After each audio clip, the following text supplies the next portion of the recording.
get a brilliant idea for a story. You want to turn it into a novel. You have a rough idea for the beginning, a semi-formed idea for the middle, and no idea for the end. As you stare at that blank Word document, the thought of bringing your novel to life starts to become daunting. You persist anyway, writing a chapter or two, but you're having doubts on whether you can continue it. Life gets in the way, and perhaps you think there's no point continuing on the story. If you can relate to any of what I've just said, you are not alone. This is how my brain worked exactly when I wanted to start writing. I was determined to write, but I had little idea on how to do it consistently. I wasn't sure how writing was going to slot into my already busy schedule. But through analysing my own work-life schedule, I found that a writing routine doesn't have to dominate my life. Instead, it should complement it. So keep watching this video or listening to this podcast episode if you'd like to hear me run through some of my suggestions for creating and maintaining your writing goals. If this is your first time watching or listening, hi, my name is Monica and I'm a fantasy author under the pen name MG Hunt. I discuss all kinds of author life and writing related subjects on my platforms and also some creative and illustration discussions as well. I currently have one published work to date, which is Alara and the Passing. You can find it on Amazon. It's a short story and I currently have a full-length novel in the works called Still Waters Run Deep, coming out 2025. That's a bit about me. And I am proud to say I am a novice writer, novice author as well. So these are my tips that I have created based on a lot of trial and error.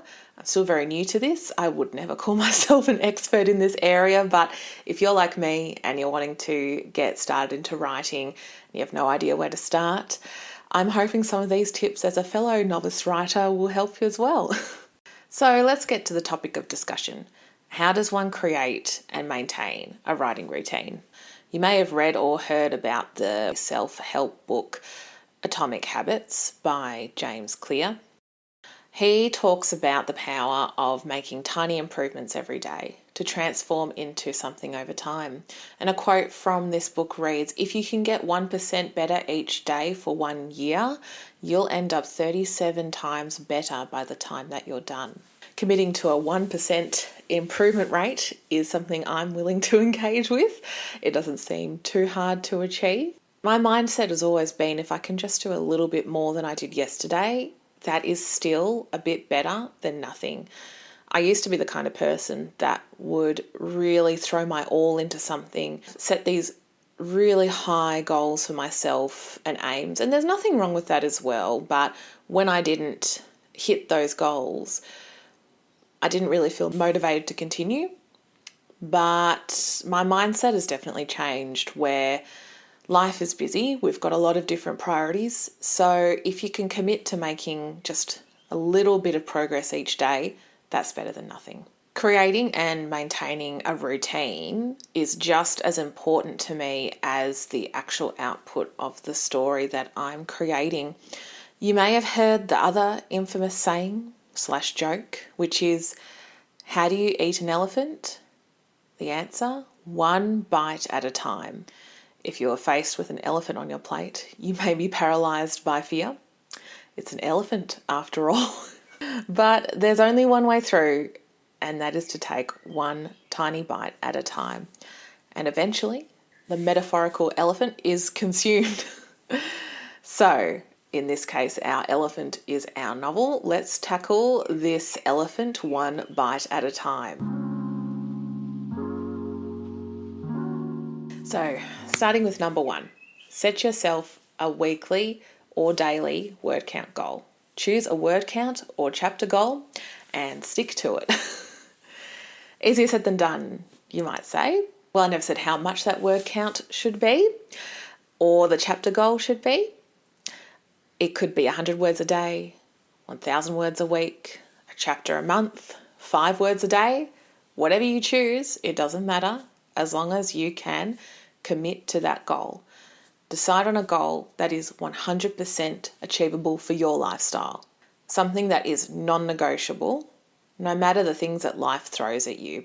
So for me, my goal is 1,000 words a week. I've heard of authors that can write much, much more than this a week. However, I have to consider my lifestyle. I work a full-time job. I have midweek and weekend commitments. So my goals need to be appropriate for my working routine. If you're struggling to meet this goal that you've set for yourself, that's okay. As I mentioned before, this is something that I used to struggle with. I used to think, well, what's the point of trying to reach this goal if I'm struggling to achieve it? It's okay to reflect and modify the goal to suit your needs. If you're struggling to meet your daily, weekly goal, that's okay. It's important to realise that, and then it will prompt you to reassess. If you set yourself a goal of, say, 100 words a day, and you were struggling to meet that goal, drop it in half. Drop it down to 50. It can be a temporary thing. You could do that for a month, see how you go. If you feel like you're on top of things, pick it up at 100 words for the next month. Work out what's best for you in your personal life and your commitments. Life gets in the way, and what's important is to focus on consistency. If you are consistently showing up to do the goal that you've set for yourself, no matter how small or how big, at the end of the day, you're making progress. Goal number 2, know your preferred writing environment. When you picture yourself writing, what does that look like? Where does it look like? What time of the day? What beverage or snacks are in your vicinity, perhaps? For me, mornings are my preferred time to write. Whether it's the caffeine running through my veins as I sit in my comfy bed, or perhaps it's the time where I don't have as many inhibitions or doubts as I've just woken up, I find that that's when I'm most productive for my writing. In general, I feel like I'm always motivated in the mornings. Not everyone's like that, but that's just how I feel. Particularly on the days that I work from home in the week, I try to maximise the time I have in the morning that would otherwise be spent on commuting to writing instead. And it's the same for the weekends. When I have my cup of coffee in bed, I'm motivated to pump out those words first thing in the morning. But for yourself, you might feel like your prime writing time is after you put the kids to bed, and you can spend 15 minutes or so in front of a laptop with a glass of wine. Or maybe it's on your daily commute on public transport to your job, where you can type away on your laptop if you get a spare seat on the train, or even on your smartphone. I've heard authors that simply use their smartphone. Whatever it is, so long as you commit to some sort of progress each week, that's going to help you achieve your goal. Also, get to know your drink of choice, snack of choice when writing, so it becomes a pleasure to engage with. I always look forward to my coffee in the morning, but if I happen to write at night, I don't mind having a lemongrass tea or Sauvignon Blanc after dinner. It doesn't go astray. I give you permission to treat yourself when it comes to getting you to write. Make it an enjoyable experience and make it a relaxing one too. Think about what ideal environment would suit you to write in. For me, I do go between my bed or the lounge room couch, not really my desk as my office space here at home. I feel like that's more for my work on my work from home days, or maybe for editing or other content creation stuff. I feel like it's a little too, I don't know, it doesn't feel that relaxing to me, but the lounge room couch or the bed definitely hits that spot for me. If I'm out in the lounge room, I will put on a Spotify playlist, maybe even light a candle, put the scent diffuser on and just type away. You should set the mood, so to speak, for your writing and your creativity to flow. Put that candle on, grab some snacks, grab that drink and just set to typing.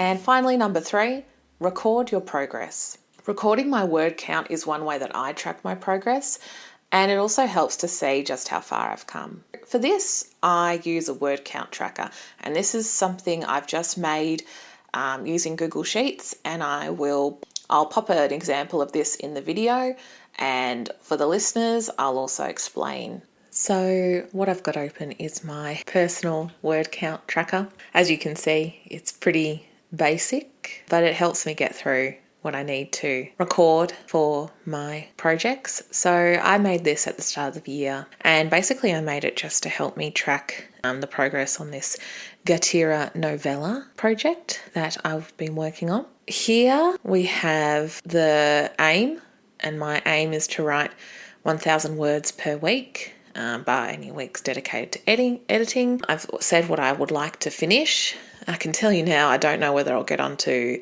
the Still Waters Run Deep #2 this year, but nonetheless, I just put it out there as something I could hope to aim towards, but that's okay. I'm focusing on the Gatira novella to start off with, which, to be honest, I think I have to rename that because I don't think this is a novella anymore. I think this is shaping up to be probably a full-length novel, but at the start of the year when I first started writing it, I just thought, oh yeah, it will be like a 20,000 word novella or something like that.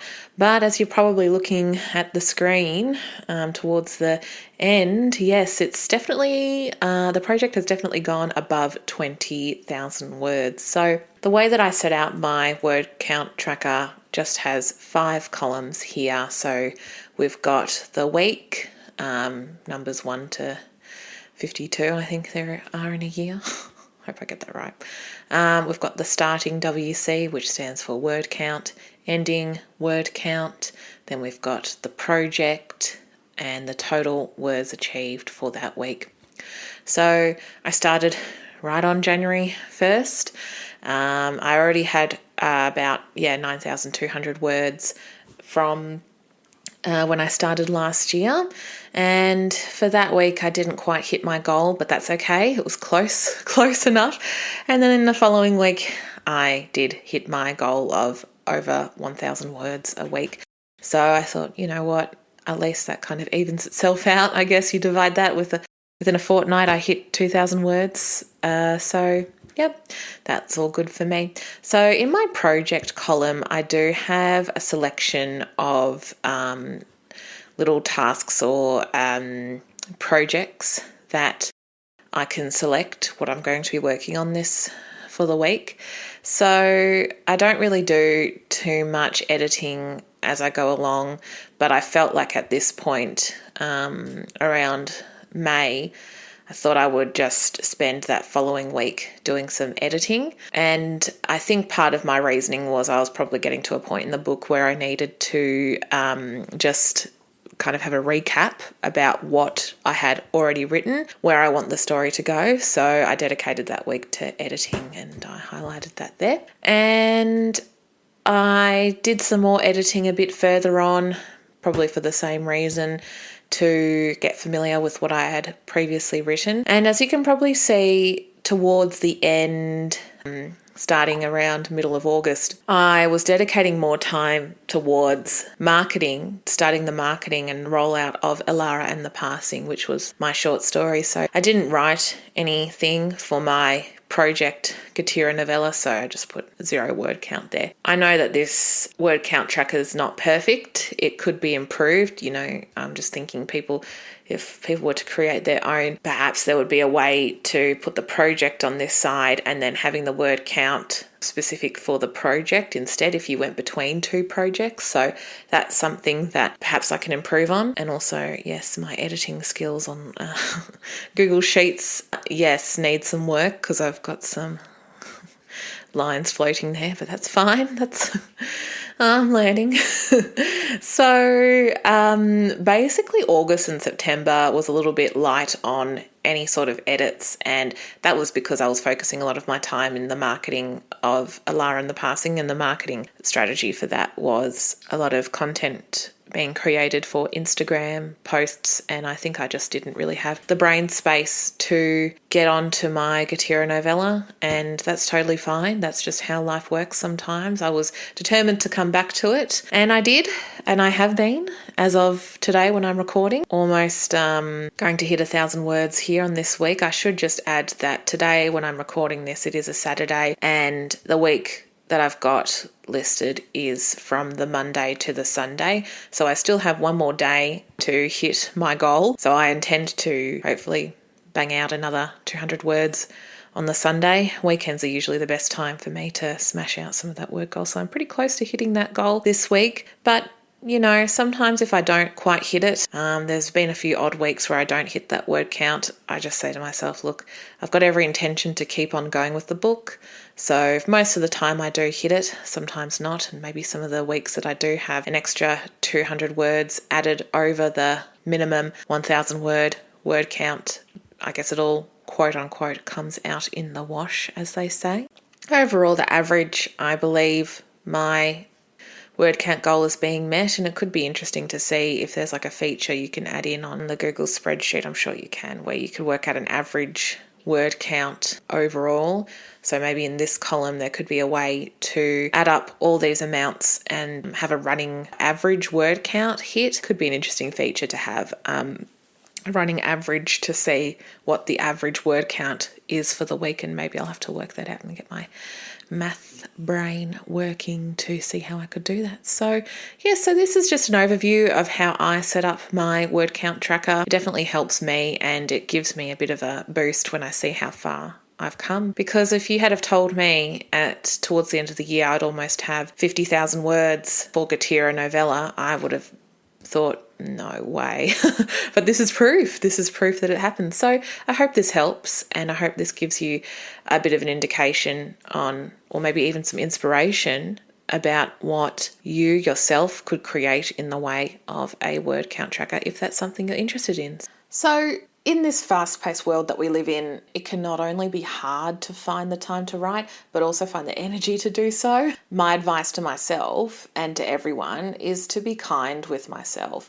I want to enjoy the process of creating more than the output itself necessarily. I want my final product to be a labour of love and something that I'm really passionate about. I want it to be a pleasure to engage with throughout the entire journey. So I don't want to put too much pressure on myself as well. As long as I'm committing to my minimum goals, whatever that might be for the week or month, as long as I'm making progress, then I know it's going to be something that will get done eventually. As I mentioned in my previous episode/video, I am a slow reader, a slow writer. I know that. I've come to terms with that. So that's how it works for me. No matter how long it takes, no matter how small that goal is, I will chip away at it. And hey, it's worked so far. Those are my suggestions that will hopefully help you with your own novel writing and creation journey. So I want to know your thoughts about my tips. Do you have a writing project that you're currently struggling to get through? Do you have it swimming around in your brain and you're desperate to get it out on paper? Or do you have some other tips that have helped to create and maintain your writing routine? I would love to know those. So feel free to drop a comment, send me a message. I would love to hear from you all. So thank you everyone. And I hope that you've enjoyed this episode, and I will see you in the next one.